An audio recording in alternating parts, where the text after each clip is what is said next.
और रात के लगभग 12 बज चुके हैं और 12 से भी ऊपर टाइम हो गया है। जिस घड़ी का लोगों को इंतज़ार था उस घड़ी में चंद ही घंटे रह गए हैं। वहीं समाजवादी पार्टी और भारतीय जनता पार्टी के प्रत्याशियों ने और लोगों ने अपनी ताकत इस चुनाव में झोंक दी है। हम समय समय पर बताते रहे हैं कि चुनाव और पार्टी कितने आपस में कितने परसेंटेज में मुकाबला कर रही हैं, लेकिन क्योंकि अब ये रात जो कही जाती है ये क़यामत की रात कही जाती है और कहते हैं कि चुनाव की जो रात होती है, वोटिंग की जो रात होती है वो क़यामत की रात होती है। हमारे साथ एजाज़ साहब हैं, आपका बहुत बहुत शुक्रिया हमारे इस कार्यक्रम में। नमस्कार। और हम एजाज़ साहब के माध्यम से ये जानने की कोशिश करेंगे कि ये चुनाव जो है उपचुनाव, कल वोटिंग, अब वोटिंग सुबह हो रही है, तो ये वोटिंग कितने पायदान पे कौन सी पार्टी खड़ी है? धन्यवाद राजीव जी, आपने बहुत मेहनत करी। मैं आपको साधुवाद देता हूं कि आपने शहर की गलियों में घूम घूम कर जनता की राय जानने का प्रयास किया और आपको ऐसे अनोखे अनुभव भी हुए कि लोग सामने कुछ कहते हैं और जैसे ही कैमरा खुल जाता तो उनके तेवर और विचार बदल जाते हैं।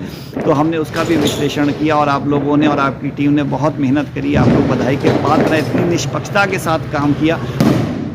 कहने में अतिशयोक्ति नहीं होगी कि अगर आपको ये कहा जाए कि आप रामपुर के रवीश शर्मा हैं तो ये अतिशयोक्ति नहीं होगी। आपने बहुत अच्छा प्रयास किया, बहुत मेहनत की और हम लोगों की पूरी टीम ने इसके ऊपर काफ़ी प्रयास किया कि हम जनता की भावनाओं को सम्मान करते हुए पूरे देश के सामने लाएं कि रामपुर विधानसभा 37 की जनता क्या चाहती है, उसके क्या मुद्दे हैं, क्या समस्याएं हैं और वो किन मुद्दों पे वो चुनाव करना चाहती है, वोटिंग करेगी कल। अब तो चुनाव का दिन शुरू हो चुका है। तो देखिए, जब हमने शुरुआत करी थी इस अभियान की तो उस वक़्त स्थिति यह थी कि समाजवादी लगभग 70 होती थी और समाजवादी 30 होती थी और भाजपा 70 थी। एक अच्छा कैंपेन, भाजपा ने बहुत अच्छा कैंपेन स्टार्ट किया था, किक आउट कैंपेन जो था। लेकिन उसके बाद ऐसा हुआ कि जैसे समाजवादी पार्टी के खेमे में भगदड़ मच गई, तो समाजवादी के नेताओं में भाजपा ज्वाइन करने की होड़ लग गई और उसके बाद लगा कि जैसे ही एक तरफा हो गया है और 15-85 हो गया और भाजपा हंसते हंसते कम से कम 60-70 हज़ार के वोटों से जीत जाएगी। लेकिन उसके बाद आज़म खान जैसे अनुभवी व्यक्ति ने कमान संभाली और ऐसा पाला पट्टा कि पहले 25-75 हुआ और आगे पाला पलटा। तो आगे चलते चलते आज हम स्थिति ये देख रहे हैं कि 45-55 से होते होते लगभग बराबरी पे कैंपेन ले लिया। क्या मानते हैं इस कैंपेन को, क्या आज़म खान ने चंद दिनों में ही कवर कर लिया? जी हाँ, जो उन्होंने बहुत ही सेलेक्टेड मुद्दे उठाए, उन्होंने एक ऐसा मुद्दा उठाया, एनआरसी का मुद्दा था, बड़े लफ्ज़ों में उठाया कि आज मेरा वोट गया है, ये एक टेस्ट है, वो चेक करना चाहते हैं। मतलब वो ये कहना चाहते थे कि आज मेरा वोट गया तो जनता में कितनी नाराज़गी आती है। कि जनता शांत रहती है तो वो एनआरसी लागू कर देंगे और सारे मुसलमानों का वोट रद्द कर देंगे। ये भय फैलाने का उन्होंने एक प्रयास किया और इसका बहुत उनको परिणाम मिला। जो चाहते थे वही हुआ, एक भय फैल गया। उसके बाद एक उन्होंने बड़ा कैलकुलेटेड मुद्दा उठाया, वो गौ रक्षा का मुद्दा था। गौ रक्षा का मुद्दा बड़ा भावनात्मक होता है सनातन समाज के लिए। तो भाजपा ने ऐसे कुरैशी समुदाय के लोगों को शामिल किया था। हालांकि वो गौ हत्यारे नहीं हैं, लेकिन उनके परिवार और साथियों पर क्योंकि हत्या के मुकदमे चलते होते हैं, इसके लिए उसकी आड़ में उन्होंने उनको निशाना बनाते हुए कहा कि गौ हत्यारों को मंच पर बिठाया जा रहा है। फिर एक कोई अपराध के व्यक्ति थे, उनकी पर आरोप लगा था कि उन्होंने एक अपनी महिला की हत्या करी थी, महिला मित्र की। तो उन्होंने कहा कि भाजपा का मुद्दा है बेटी बचाओ बेटी पढ़ाओ और यहाँ पर वो बेटी के हत्यारों को मुंह पे बिठा रहे हैं। ये 3 मुद्दे जो थे, इसका बहुत ज़बरदस्त उनको फ़ायदा मिला और आखिर में जो उन्होंने जो मुद्दा उठाया, ऐसा मुद्दा था कि चुनाव का ठीक सरकार के ऊपर फोड़ा जा सके। और उन्होंने ये मतलब जिस तरह से उनके पार्टी के कार्यकर्ताओं ने बयान दिया, लग रहा था कि प्रचार में बड़े बराबर रहे हैं, अगर मतदान अच्छा नहीं हुआ तो चुनाव हार सकते हैं। तो उन्होंने ये कहा कि पूरी मिशनरी जो है वो भाजपा को जिताने में लगी। पुलिस ने रामपुर में इतनी बुरी स्थिति आई। उनके शब्दों को अगर हम राजनीतिक भाषा में कहें तो जिस तरह कश्मीर में 90 के दशक में हुआ करता था, वहाँ पे जो एनसीपी के विरोधी होते थे उनको पर अत्याचार किया जाता था, उनको मतलब खुल के मैदान में खेलने का मौका नहीं दिया जाता था, एनसीपी को जितवाया जाता था। तो वही परिस्थितियों को उन्होंने बिल्कुल बताने का चित्रण करने की कोशिश की थी। हालांकि उन्होंने एग्जैक्ट ऐसा नहीं कहा, लेकिन जो हमारा आशय है वो कहने का ये है, वो कहना ये चाह रहे थे अगर आजम खान ये समझाना चाह रहे थे कि जैसे वहाँ हुआ ऐसे यहाँ भी यहाँ हो पे सकता भी हो है। रहा है। देखिए कश्मीर में ऐसा था कि पहले वहाँ पे एनसीपी जो होती थी वो जनता उसको वोट देना चाहती थी, लेकिन केंद्र में जो कांग्रेस की सरकार होती थी, कांग्रेस चाहती थी कि एनसीपी सत्ता में ना आए, तो कभी शेख अब्दुल्ला के ऊपर तरह तरह के आरोप लगा के उनको उनके आदमी को बंद कर देते थे, सरकार गिराई, उनके बहनों ही तक को मुख्यमंत्री बना दिया। लेकिन जब जनता उसके शेख अब्दुल्ला के फेवर में खड़ी रही तो आखिर में कांग्रेस ने उनके साथ समझौता कर लिया। उसके बाद 90 का दशक आया, जब कांग्रेस कमज़ोर पड़ी तो फिर एनसीपी ने वही रोल अदा किया जो केंद्र में पहले कांग्रेस करती थी। केंद्र सरकार की पार्टियों के साथ मिलकर वो अपने विपक्षी पार्टियों का शोषण करने लगे, उनको प्रताड़ित करने लगे। लेकिन इससे क्या होता है, इससे लोकतंत्र कमज़ोर हो जाता है, क्योंकि आगे चल के जो लोगों में लोकतंत्र के लिए जो एक प्रेम होता है, एक सद्भावना हो जाती है, वो कमज़ोर पड़ने लगती है। तो लोकतंत्र, एक स्वस्थ लोकतंत्र के लिए हमें एक स्वस्थ एक निष्पक्ष चुनाव को एक शांतिपूर्ण ढंग से संपन्न कराना प्रशासन की जिम्मेदारी होती है। हालांकि प्रशासन अपनी तरफ से पूरी कोशिश कर रहा है, लेकिन समाजवादी ने इस तरह से बताने की कोशिश की। जो आज माहौल समाजवादी ने बनाया है जी, कि सब प्रशासन वोट नहीं डलने दिया, उसको लेके क्या कहते हैं? देखिए ऐसा है कि सबसे बड़ी बात तो ये, समाजवादी कोई रामपुर की तो पार्टी है नहीं। अगर ऐसा माहौल था तो इसको तो समाजवादी के पास दर्जनों नेता हैं, उन्हें आना चाहिए था, उन्हें धरना देना चाहिए था। लेकिन हुआ ये कि रामपुर की जनता तो धरना देने आ नहीं रही थी। मुझे तो ऐसा लग रहा था कि जो दूसरी विधानसभाओं के क्षेत्र कुछ लोग बैठे धरना दे रहे थे प्रत्याशी के साथ, तो समाजवादी के नेताओं को अगर अत्याचार होता आगे आके बोलना चाहिए ना, ये अखिलेश की जिम्मेदारी है। अगर इतना प्रताड़ित किया जा रहा था तो अखिलेश क्यों नहीं बोलते हैं, शिवप्रताप क्यों नहीं बोलते हैं, और रामगोपाल क्यों नहीं बोलते हैं, वो क्यों खामोश बैठे? आपको लगता है कि आजम खान के मामले में और शहर विधानसभा का जो उपचुनाव हो रहा है उसमें समाजवादी पार्टी खामोश है?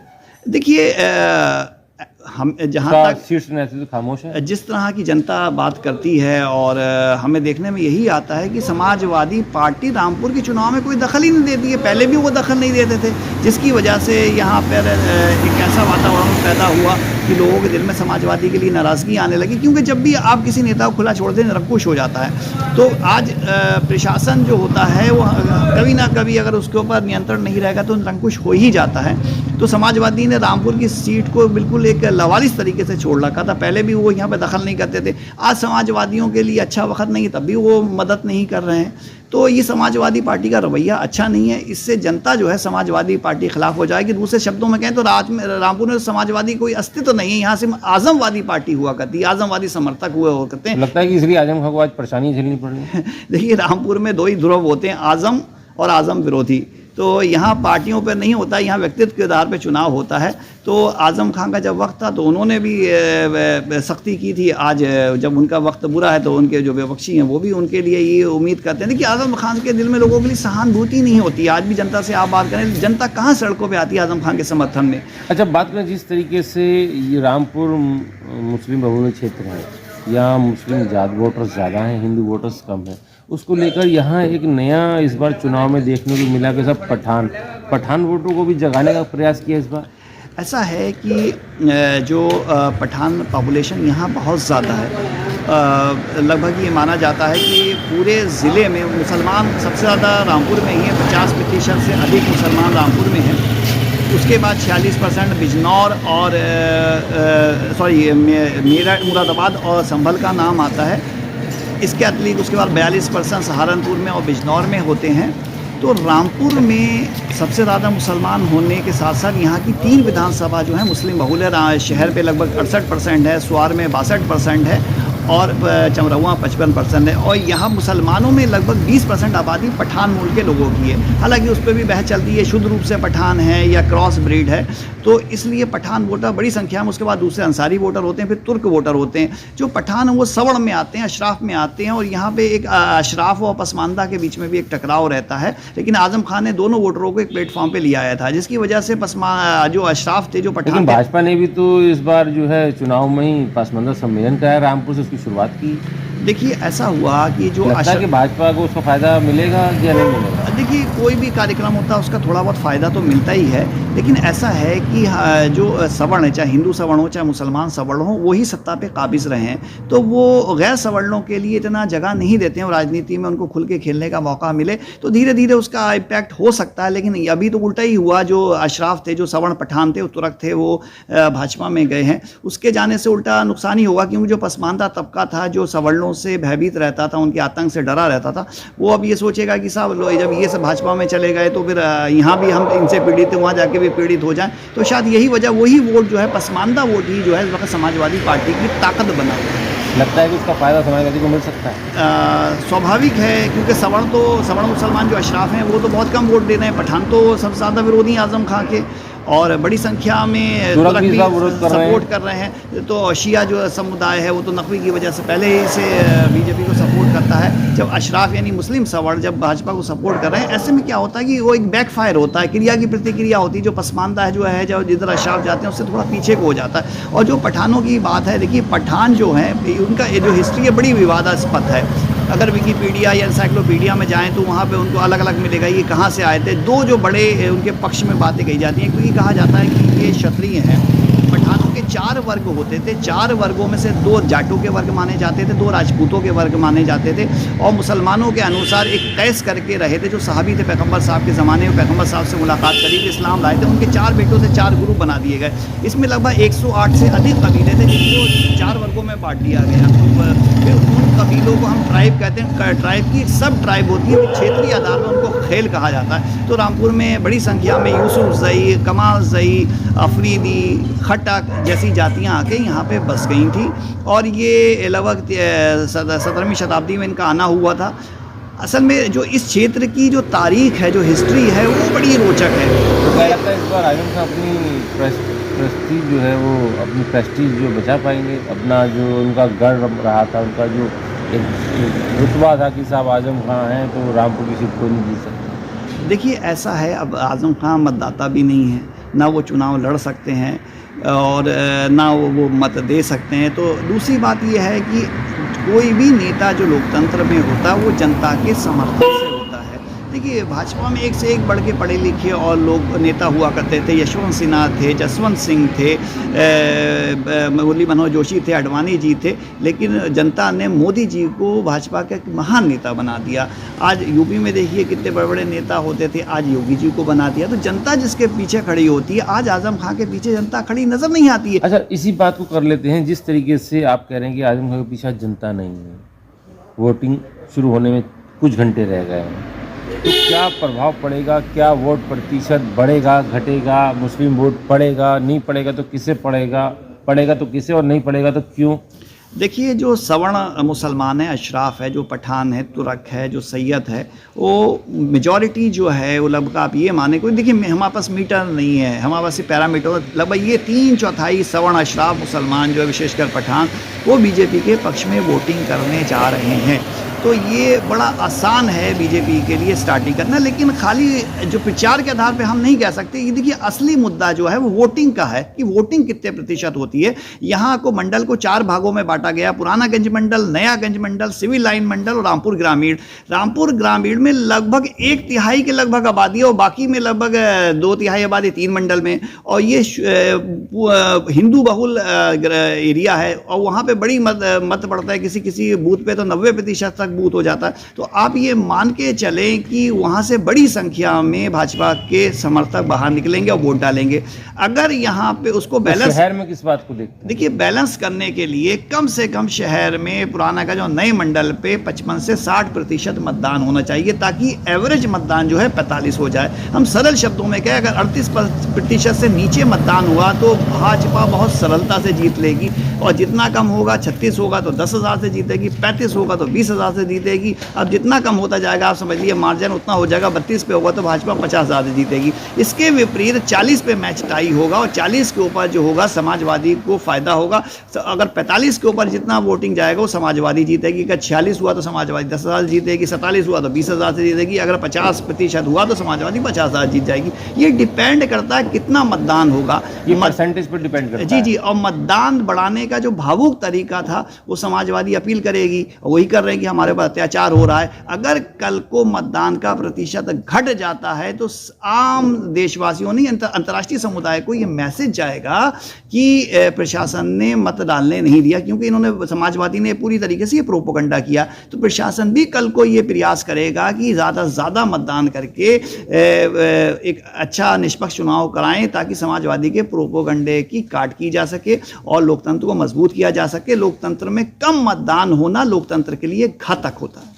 तो इसमें क्या मानते हैं, इस बार जिस तरीके से आजम खान ने पूरी ताकत झोंक दी, अब आजम खान बार बार और उनके प्रत्याशी ये प्रशासन पे आरोप लगा रहे हैं कि हमारे लोगों को पुलिस उठा रही है, उन्हें डरा रही है, उन्हें धमका रही है कि ताकि वो वोट न डाल पाएँ, तो क्या लगता है इससे वोटर निकलेगा या खामोश रहेगा, घर रहेगा? देखिए, जब आप क्या ये सही है गलत है, क्या निर्णय? देखिए, क्रिया की प्रतिक्रिया होती है। अगर आप लोगों को डराने की कोशिश करते हैं तो लोग उल्टे डर जाते हैं।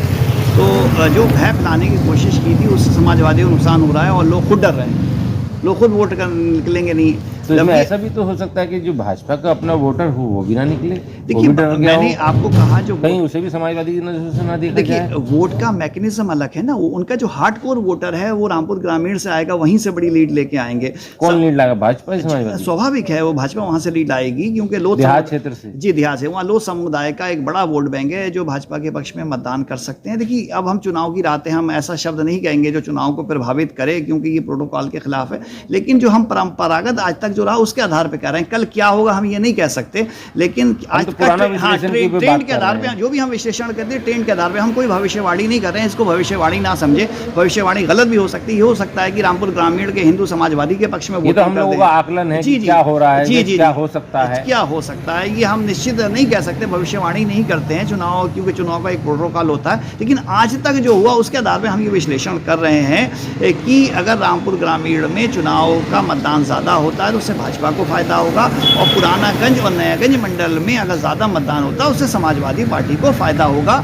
क्योंकि समाजवादी पार्टी ने ये कहा है कि हमें प्रताड़ित किया जा रहा है, हमारे लोगों को परेशान किया जा रहा है, तो समाजवादी के कार्यकर्ताओं में भय है, तो वो भय और बढ़ जाए। इस भय को दूर करने के लिए अखिलेश यादव जैसे बड़े नेताओं को समाजवादी के कल आना चाहिए, ताकि जनता का मनोबल बिठाएं, उनको वोट के लिए लेके आएँ। क्योंकि साधारण कार्यकर्ता के अंदर अब इतना हिम्मत नहीं रही है कि वो मतदाताओं घर से बाहर निकल पाए। ये समाजवादी नेताओं की जिम्मेदारी है। जो लगता है कि रामपुर का पारा, सियासी पारा जो है कल गर्म भी हो सकता है। देखिए, इस वक्त रामपुर का जो चुनाव है वो सिर्फ राष्ट्रीय नहीं बल्कि अंतर्राष्ट्रीय मीडिया सबकी नजरें रामपुर के चुनाव पर लगी हुई हैं जी, क्योंकि ये अल्पसंख्यक बहुल क्षेत्र है। तो जो भारत विरोधी शक्तियां हैं वो भी इस पे खास नज़र रखती हैं। आपने जूनागढ़ का देखा है कि जूनागढ़ पे पाकिस्तान की कितनी जहरीली नज़र रही है, और रामपुर का एक बड़ी ऐतिहासिक पृष्ठभूमि रही है। यहाँ पे रियासत का विलय हुआ था, तो स्वाभाविक है कि जो भारत विरोधी शक्तियाँ वो भी इस पे ध्यान रखती हैं। और सरकार और हमारे कमिश्नर जो हैं बहुत ही इंटेलिजेंट हैं, बहुत ही समझदार आदमी हैं, वो सब परिस्थितियों को देखते हुए एक बेहतरीन व्यवस्था करने का प्रयास करेंगे और ज़्यादा से ज़्यादा मतदान करवाएंगे। चर्चा में है कि यहाँ जो बसपा से कैंडिडेट रहे हैं शाहब खान, उनके यहाँ भी पुलिस पहुँच गई, कई गाड़ियाँ पुलिस पहुँच गई, तो क्या बसपा से भी खतरा है या गलत सूचना है, कोई अफवाहें उड़ रही हैं? देखिए, ये तो उनको अपना पक्ष आके रखना चाहिए था, उनको प्रेस कॉन्फ्रेंस करनी चाहिए थी। ऐसा चर्चाओं में है। हाँ, चर्चाओं में है। तो अब हम चर्चाओं के आधार पे तो हमें भी अफवाह लगती है कि वो ये भी हो सकता है, ये भी हो सकता है कि वो पर्दे के पीछे समाजवादी को समर्थन दे रहे हों और ये इस तरह की अफवाह फैलाकर मुसलमानों में भय फैलाने की कोशिश कर रहे हों।